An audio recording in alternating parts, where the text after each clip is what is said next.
Okay, good morning, everyone. Good morning. Very good to see everyone on this beautiful spring morning. Springish. Springish. I don't know, I was thinking on the way here, I think spring took one of those all-inclusive vacations, very extended. I missed the opportunity and they just took off.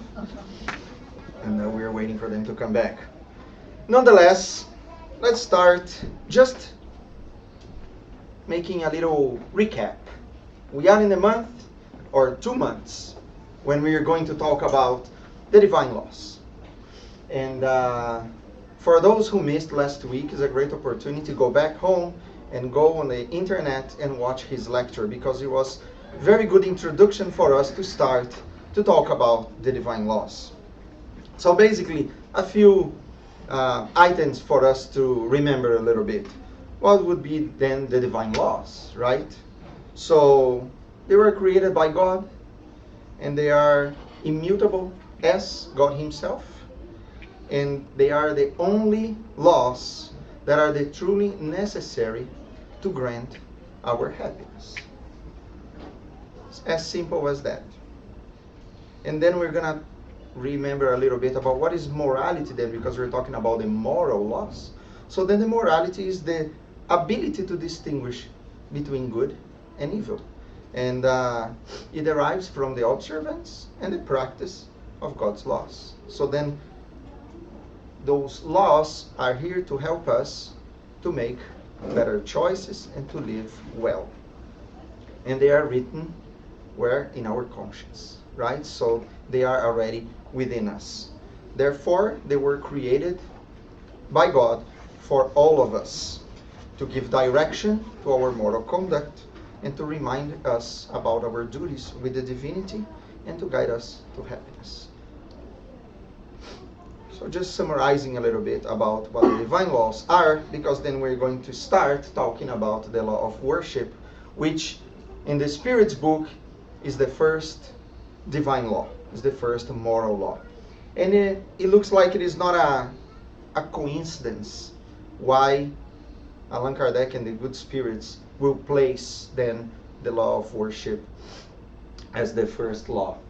There is some level of correspondence, and the spirits will say that there is a correspondence between those 10 moral laws and the laws that were brought by Moses in the Decalogue. So the first law that Moses brings when he encounters the spirits that pass to him the first 10 commandments, the first one is, you shall not have any other God but me. So he presents to us the idea of one only God that we should then pay reverence to. And the first law, that is the law of worship, will basically bring back to us a continuity from the teachings that come from the first revelation, that are the revelations that Moses brought to us. The second revelation, that is the revelation that Jesus brought to us when he presents the two most important commandments, and he condenses all the law and the prophets, that he himself said, and love your God and love your neighbor as yourself. And then the Spiritism, as the third revelation, will bring to us a development of all those laws and giving practical use for us to live better in our daily lives, because we are ready to understand with more depth what all those laws represent for our lives. So, let's think about, first of all, the definition of worship. What would be worship? And of course, that first of all, we go to the dictionary. And I went to the dictionary in my cell phone, and the Merriam-Webster dictionary tells me that worship is the reverence, respect, admiration offered to a divine being or a superior being, and also represents the act that expresses that reverence. All the things that we do that represent that reverence. So it is the reverence in itself and what we do that represents that reverence. Well, somehow it made some sense for me when I think about religions, faiths, and ways to cult the divinity when we have sometimes altars, when our grandparents, our parents, sometimes even some of us have some images that would represent the divine beings that we ask to help us, sometimes a saint, sometimes a figure that we understand that are superior than us, that they can help us in our lives. So it made sense for me. But then we go, of course, to Spiritism, and then we see that Allan Kardec, then in the third part of the Spirit's book, when he talks about the law of worship, of course, that Allan Kardec will ask the spirits, what is worship? And the spirits will say, worship is lifting up the thought towards God. So let's think here. The thought towards God. Let's keep that idea in mind. The interesting thing is he's not talking about external acts. He's not talking about doing anything materially, physically, to pay reverence to God. They are talking about how we direct our thoughts to God. So then it's an intimate act of the Spirit to connect with God. Very well. So the Spirit will continue saying that through worship we draw our souls nearer to God. And that is a way for us to practice love. Because to worship love, to pay reverence, to admire, is to learn how to love our loving Father. Therefore, to worship, I would say, is a practice of loving. Let's continue. And Allan Kardec and the Spirits will then explain why the law of worship is a natural law. Because Allan Kardec will ask, is this worship something that we're being taught? Is this something that appeared one day? If we read in many scriptures, we were being taught throughout the centuries on how to worship. In the Old Testament, if you go back there, when Moses receives his revelation, he also receives very clear instruction. We're going to build an altar made of this specific kind of wood. We're going to bring those specific kinds of artifacts. We're going to bring certain objects that will please the gods. So then he probably said, well, in many scriptures we're being taught about that. Therefore, maybe we're being taught because it is a matter of education. And then he asked, is that a result of an innate sentiment or is a product of dedication? And the Spirits are very clear to say, it is an innate sentiment. It is within us. We carry within us. And like that of the sentiment that we have of the divinity, all of us have the intuition of something that is superior to us. Therefore, we instinctively will have that sentiment to admire and to pay reverence and to bow before that superior being that guides our lives. The awareness of our weakness will lead us to bow before the one who created us and who protects us, because it is an innate sentiment that we have to put ourselves in a place of those who are in need of His love, of His protection, of His blessings upon us. And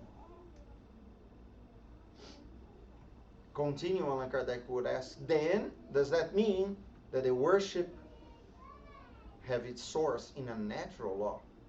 Yes, of course. It is natural because it is innate. It is natural because we inherit that with our spirit. And that's why we find that sentiment in all peoples. In every time in history, we see old tribes, the first human groups, and the civilizations paying reverence and worshiping the divinity in its various forms because of our level of evolution, because of how they understood, how they perceived, and how they made reverence to the divinity. Many times, many divinities, many entities that would represent the divine, and many times only one divinity, as what it is for us, what is God. And in this case, we need to make a point here, which also Allan Kardec makes, that there was never in history an atheist people.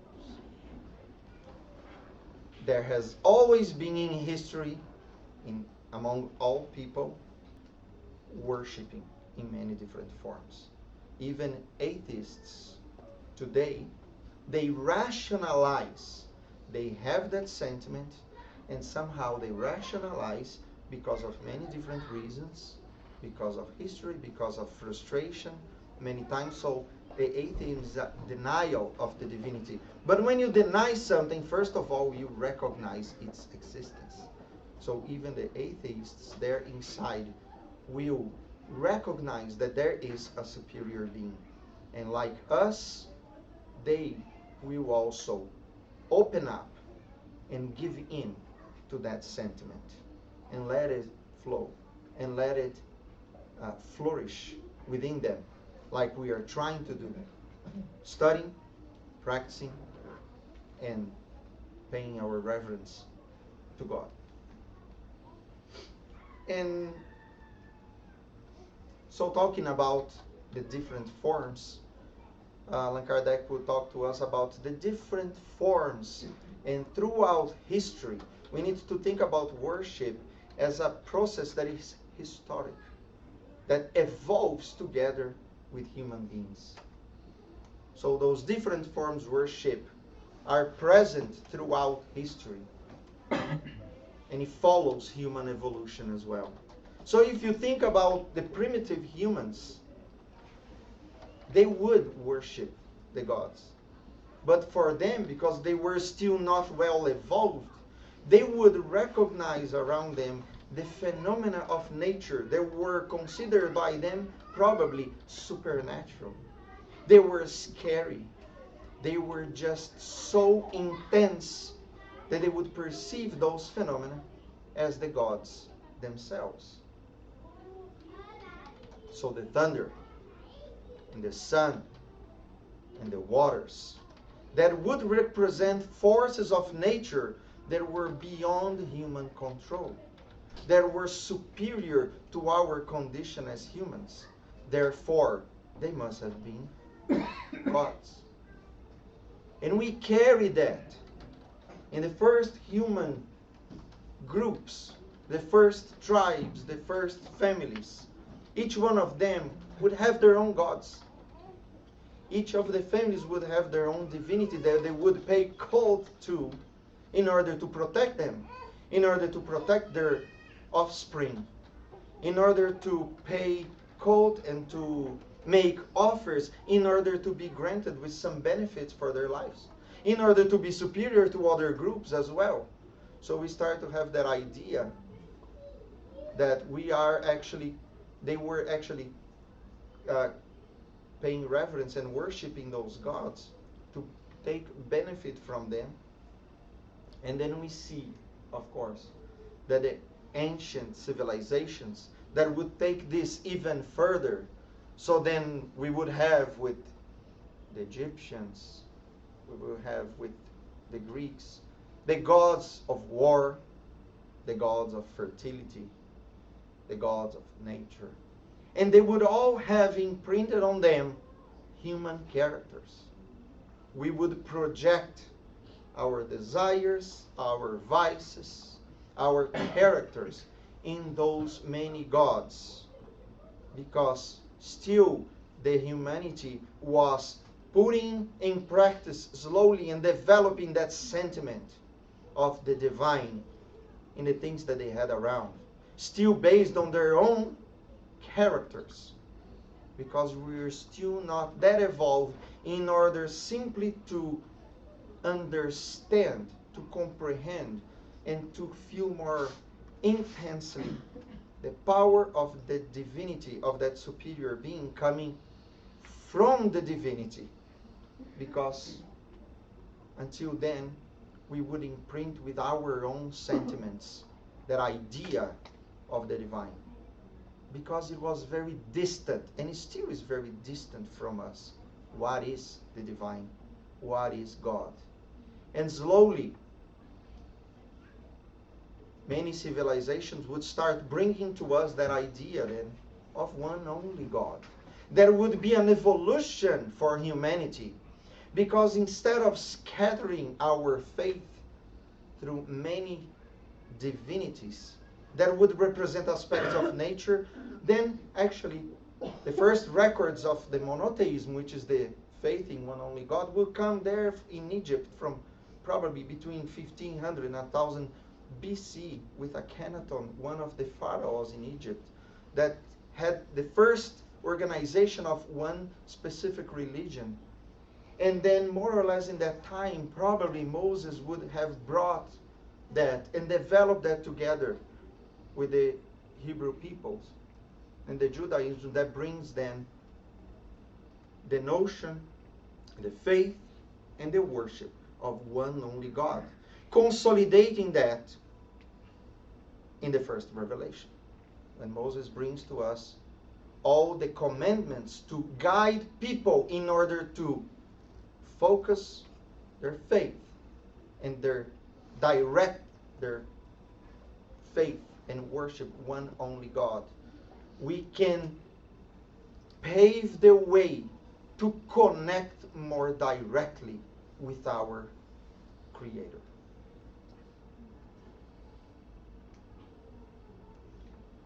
But of course, that Allan Kardec, understanding it all, and as a good scholar that he was, he says, so, after all that we know throughout history, is that a good worship?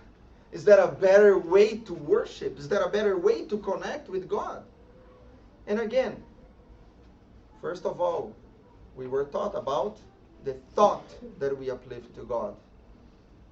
And the spirits bring to us the idea that the true worship comes from the heart. It is an exercise of the sentiment. It is an exercise of the heart, connecting heart to heart, connecting spirit to spirit, connecting ourselves as evolving and in need souls to our loving Father and Creator.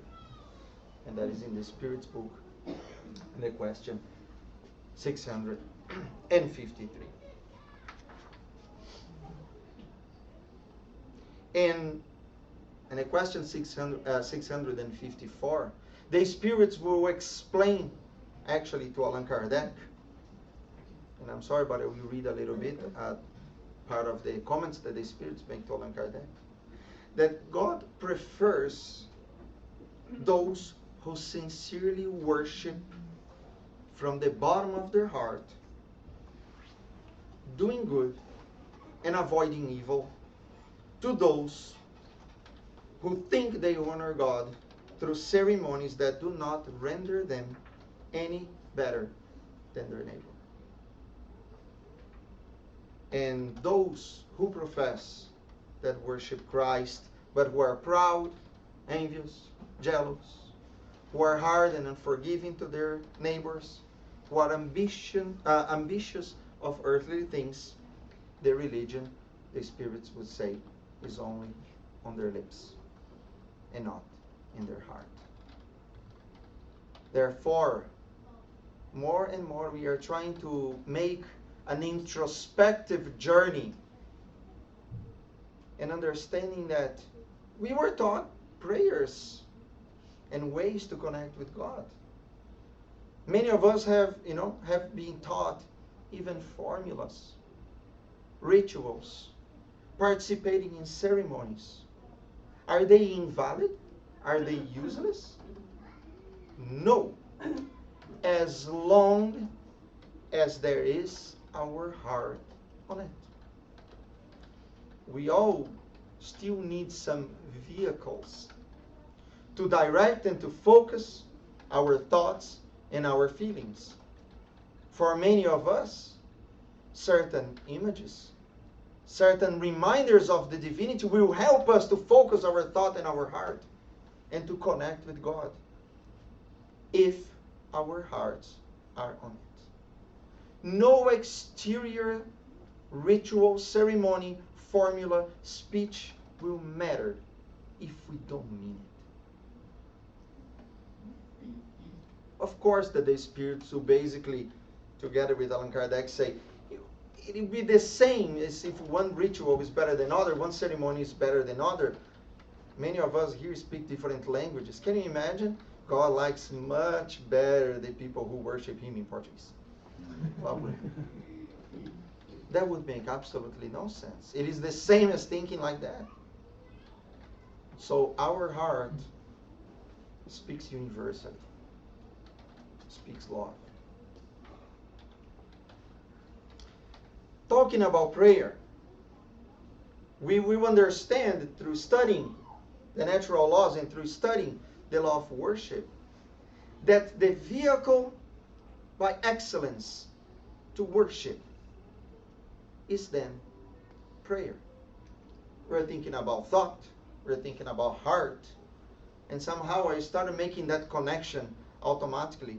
So usually when I have that conversation, in the intimacy of my heart, when I review my day, what have I done, what have I not done, was I right, was I wrong, opening myself to God and to the good spirits, I thought this seems to be some kind of act of worship, right?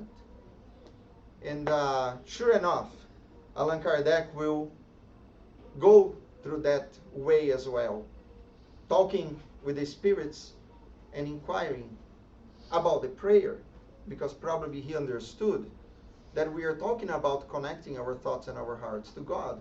Isn't that like prayer?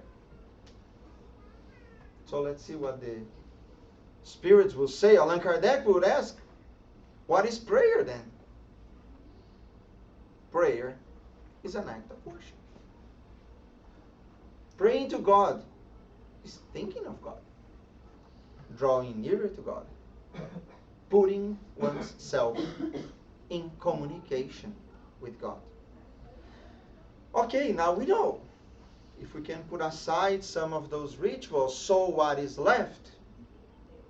Prayer. Do we need any special place to pray? Do we need any special time to pray? No. Prayer is entering in communication with God. We can do that, in fact, anytime. To worship can be a constant act of connecting with the divine, being open to receive His assistance, and showing ourselves to Him just like who we are, because He knows us already. But our intention to show us to Him like who we are is what is needed from us through prayer, through worship. And Allan Kardec will continue and ask, what can we do with our prayer? What does that entail? What is, And the spirits will tell him in the same answer, the question 659, the spirits will say, well, through prayer you can do three things. And that is also a good surprise for many of us. First thing that we can do is to praise. Right? To recognize the greatness of God. And we can ask.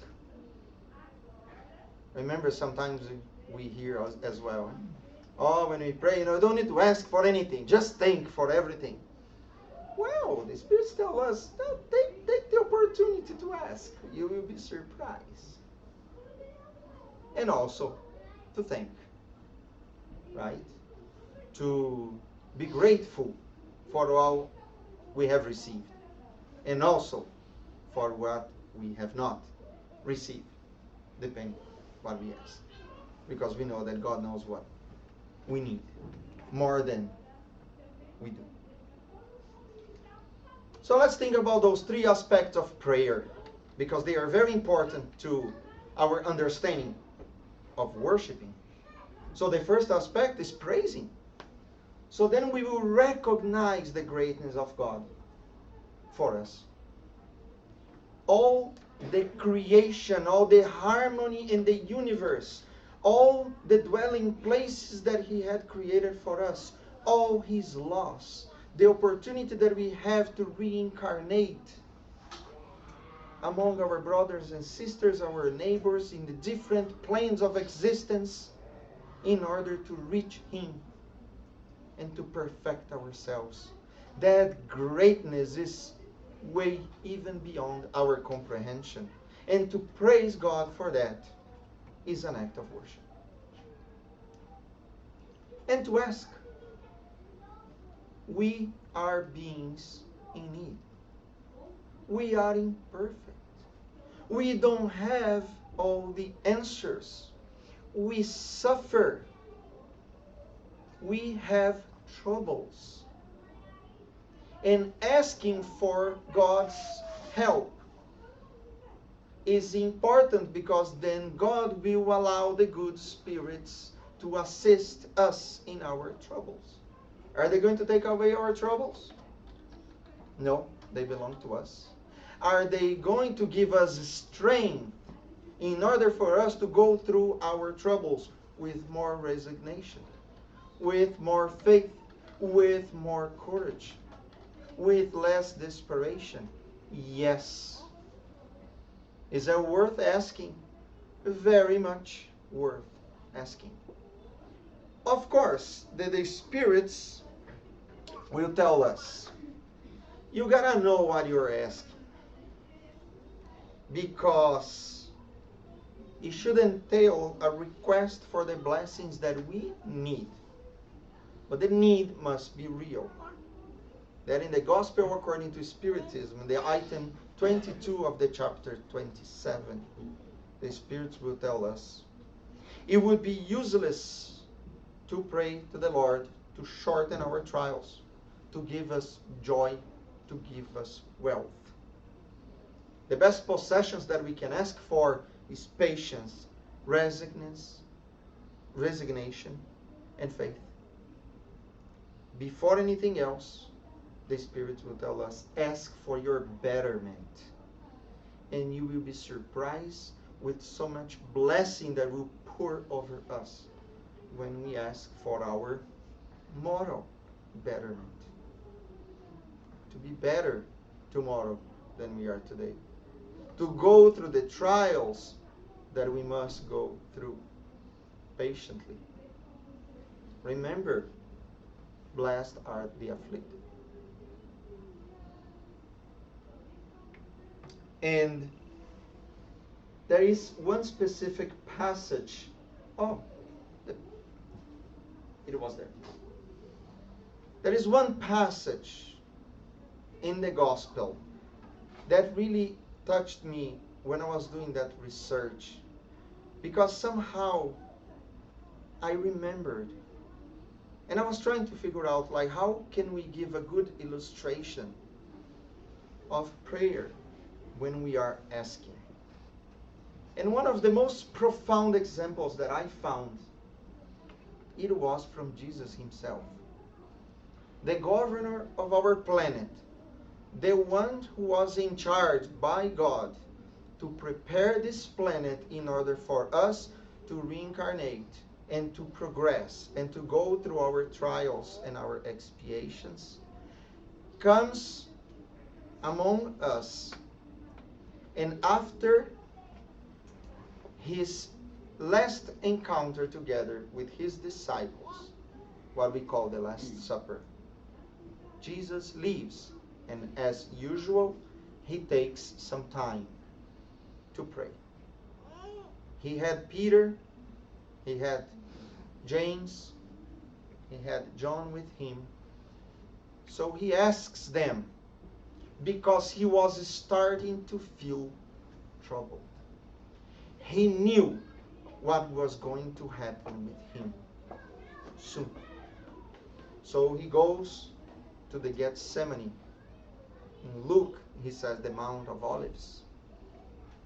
And he asks Peter, Peter, watch over when I'm going to pray, because I am troubled.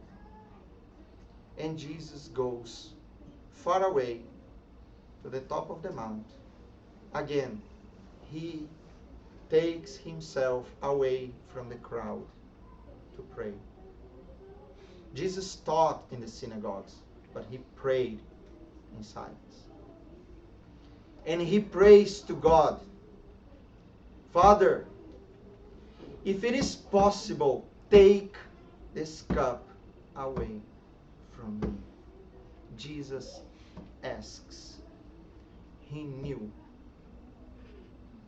that the suffering that was so tremendous, that would shape the course of the entire humanity from that point on, was going to happen.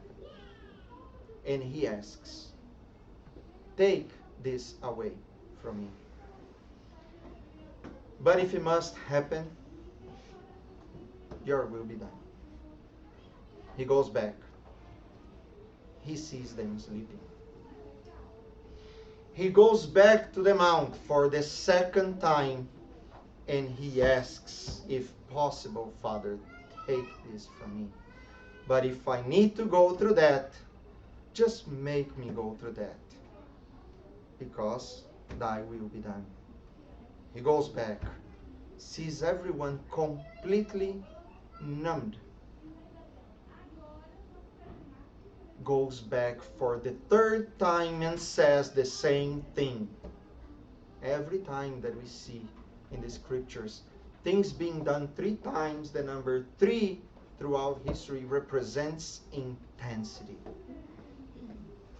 Jesus goes back to the mount 3 times and asks, please God, take this cup from me. Take this suffering from me if it is possible. However well resignated as Jesus was, he accepts the next steps that were being given. But Jesus, who's as perfect can be for the creation, asked in times of trouble. Imagine us. Why not? Why not ask? It is no shame to ask help to God, especially when we are in need. When we dive deep inside ourselves, when we recognize our size before all the creation and before the Creator and before our Master and before everything around us, it is worth asking. And we will know what we ought to ask.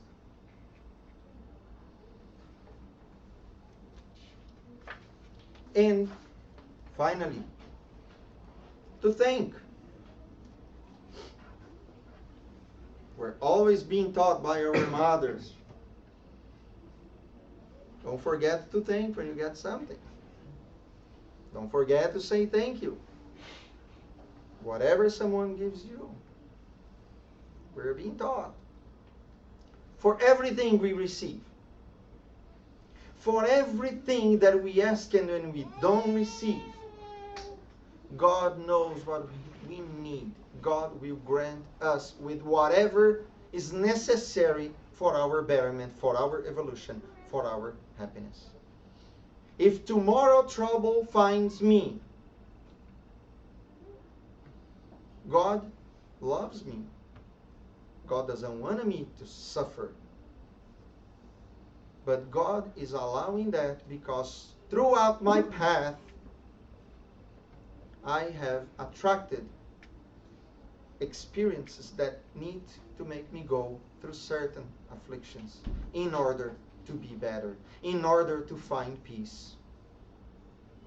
So when we are in trouble, and then we see that this trouble is apparently beyond our control, let's not blame anyone. Let's not blame God. Let's practice, which is one of the most difficult things for us to do. But when we are grateful for the opportunities that we have to amend ourselves, to recover from our faults, to repair from our wrongdoings, through certain difficult experiences, it is worth saying thanks, because this is making us better if we learn how to take those experiences in order to grow spiritually.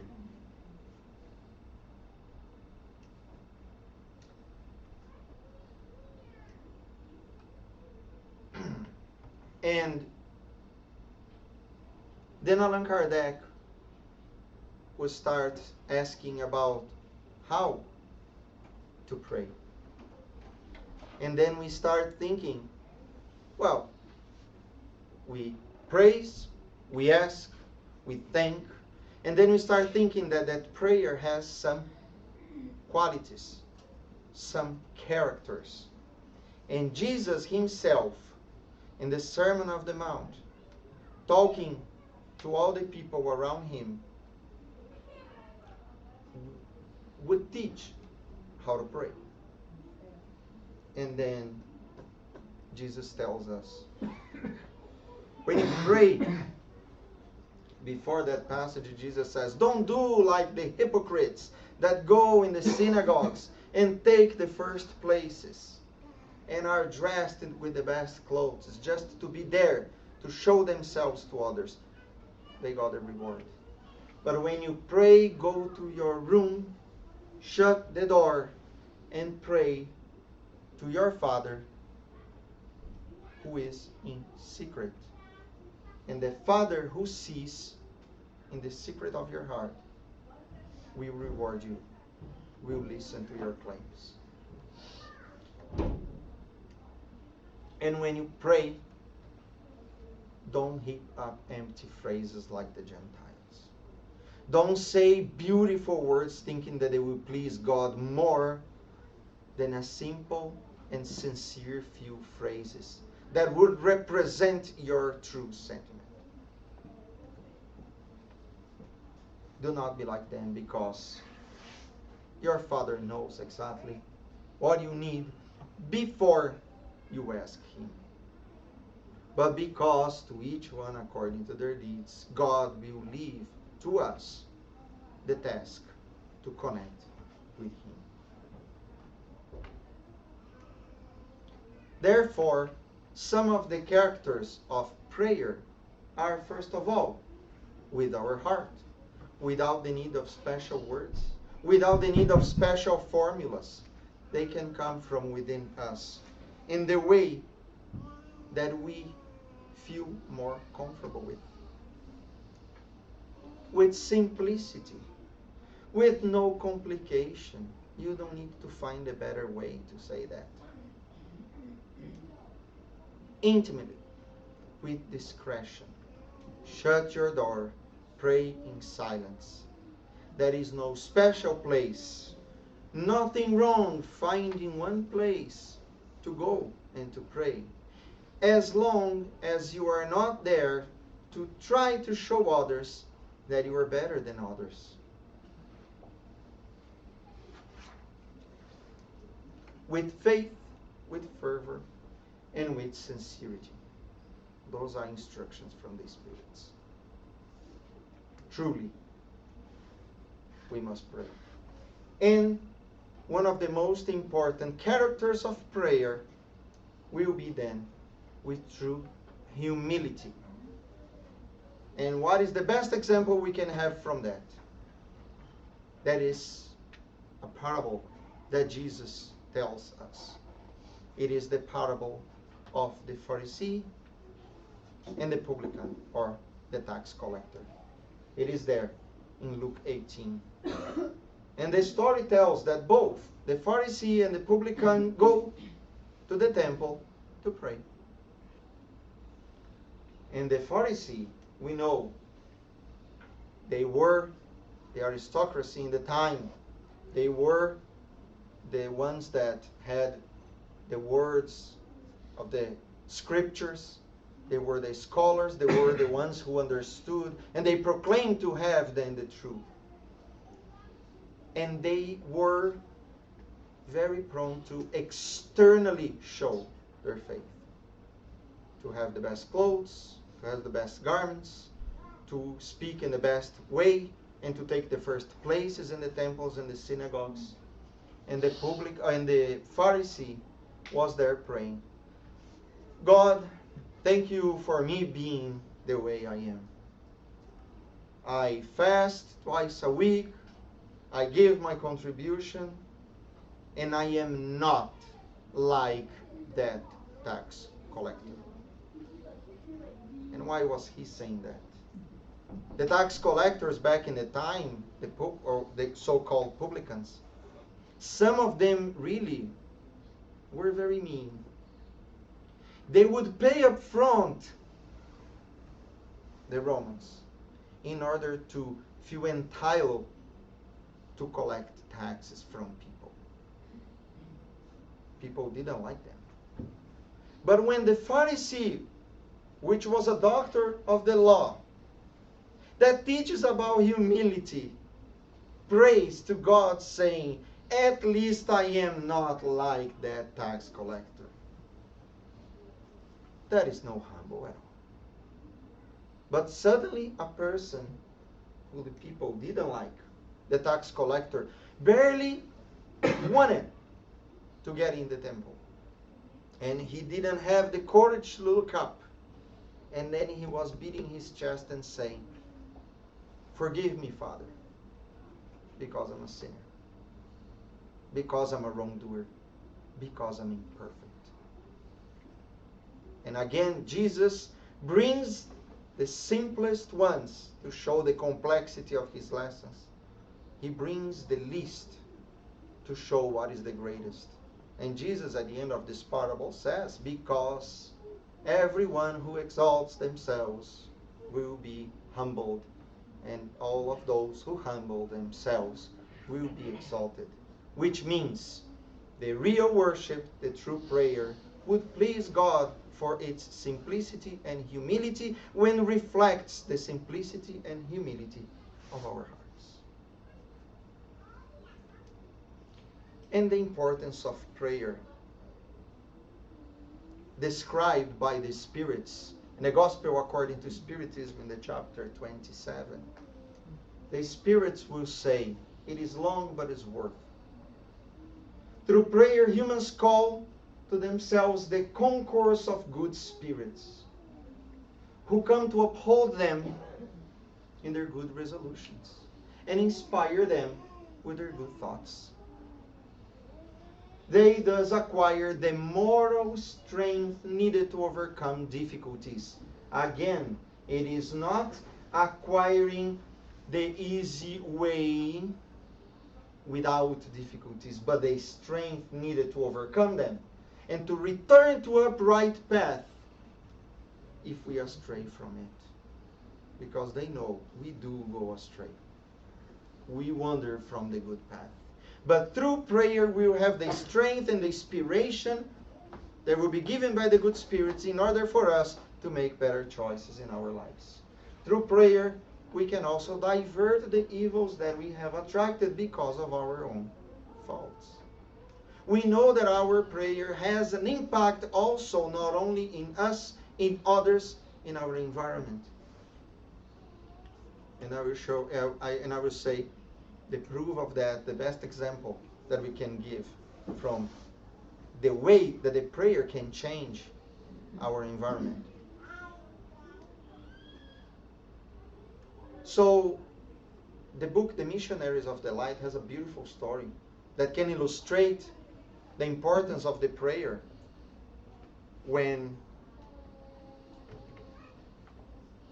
there is a story of Cecilia and her husband.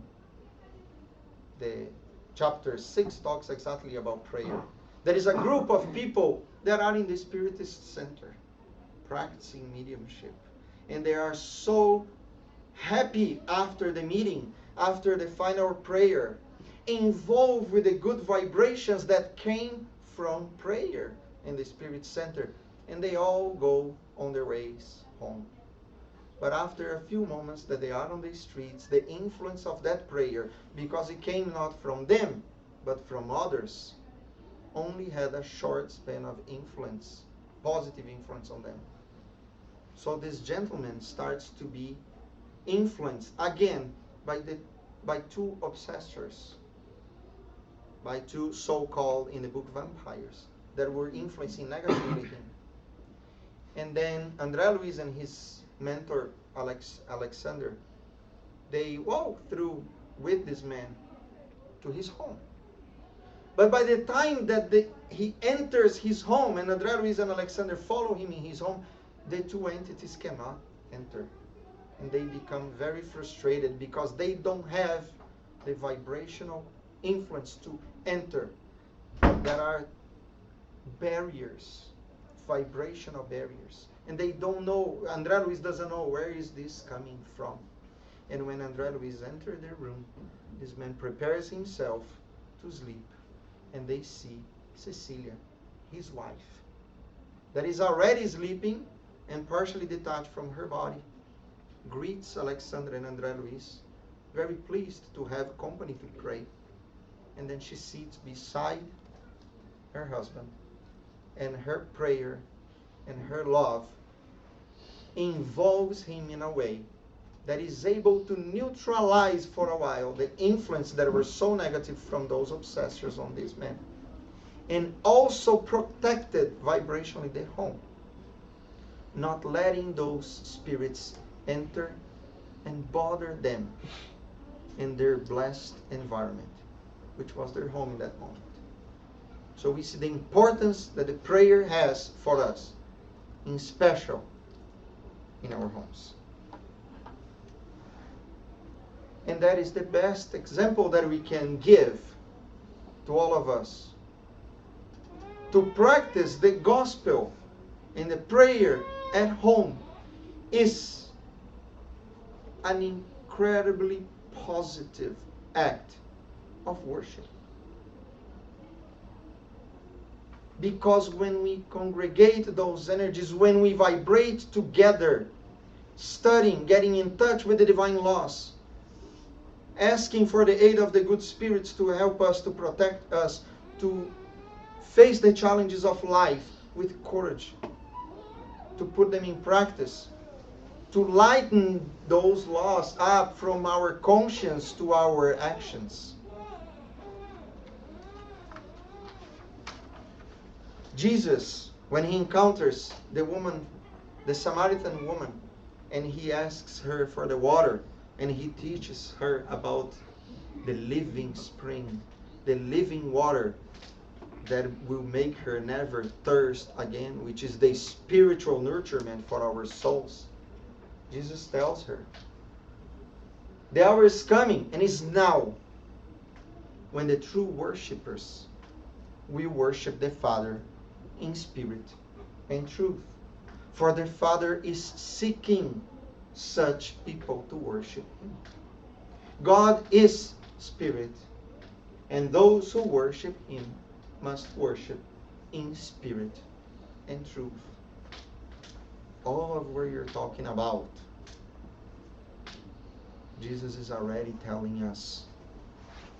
Drink from this well, and you will never thirst again. Because instead of always being in need for the water from the well, from our hearts will pour the spiritual light that will always quench the thirst of others, including ourselves.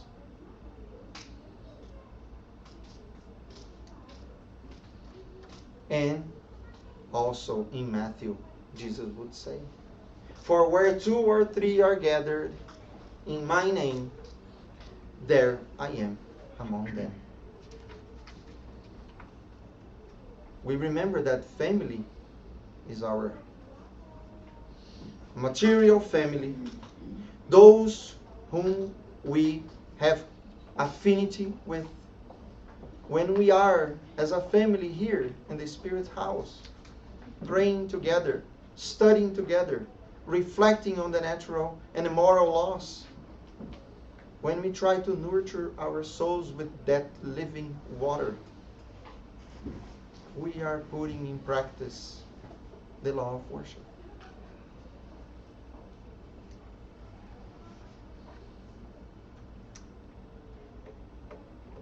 Just concluding, worship is a natural law.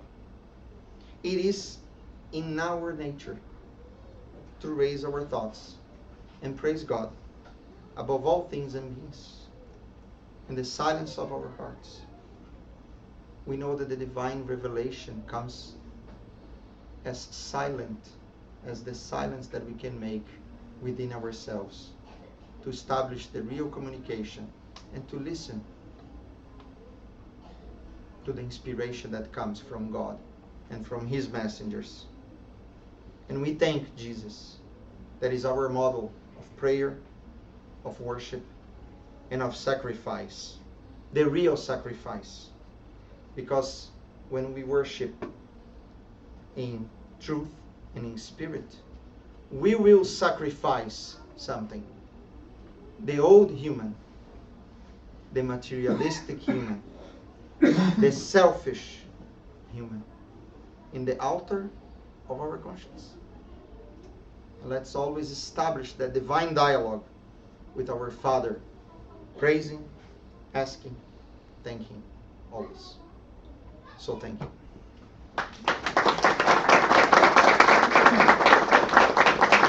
Thank you, Tiago. We do have a few minutes. Any questions, any comments? You want to share anything? Go ahead, please. Just as a compliment, because God knows before we ask. I believe our prayers are not for Him or for ourselves. Going back to your first 2 sentences, we do it to enlighten us, to elevate us towards Him. It's not for, we don't pray to God, we pray to help us get closer to God.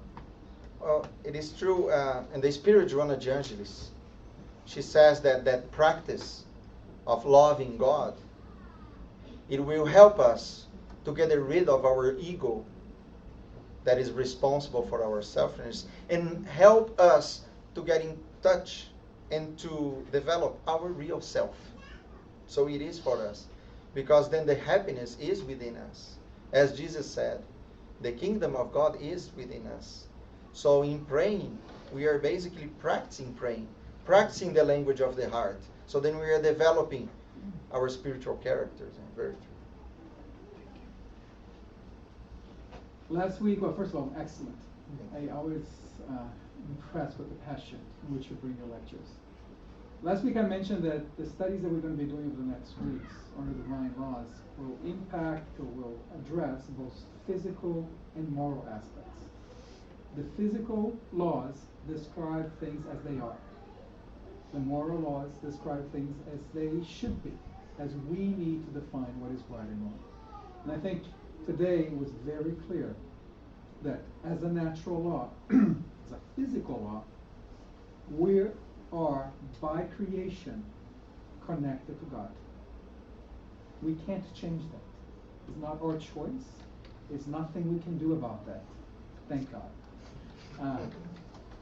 We are connected. We have that God gene in us that makes us need and want to be connected. The moral aspect is that we often don't realize that connection. That we need to exercise the prayer, the good thoughts that give us full use of the channel that He created for us. And I agree wholeheartedly with your comment that the first person who listens to our prayers is ourselves. Right? And if we're doing it truly from our heart, we will learn something at that moment of what we really are, without any masks, without any need to be better in front of others. And that's why you have to do it alone. Because our vanity will always be first. Because we want to show everybody how nice we can pray, and how smart we are, and how good we are. But in the darkness of our privacy, those things disappear. Thank you. Thank you. Anyone else? All right. Thank you so much, Tiago. Thank you. So I want to thank you those of you watching us from the internet. We're gonna close now and get prepared for the fasts. All right. Thank you.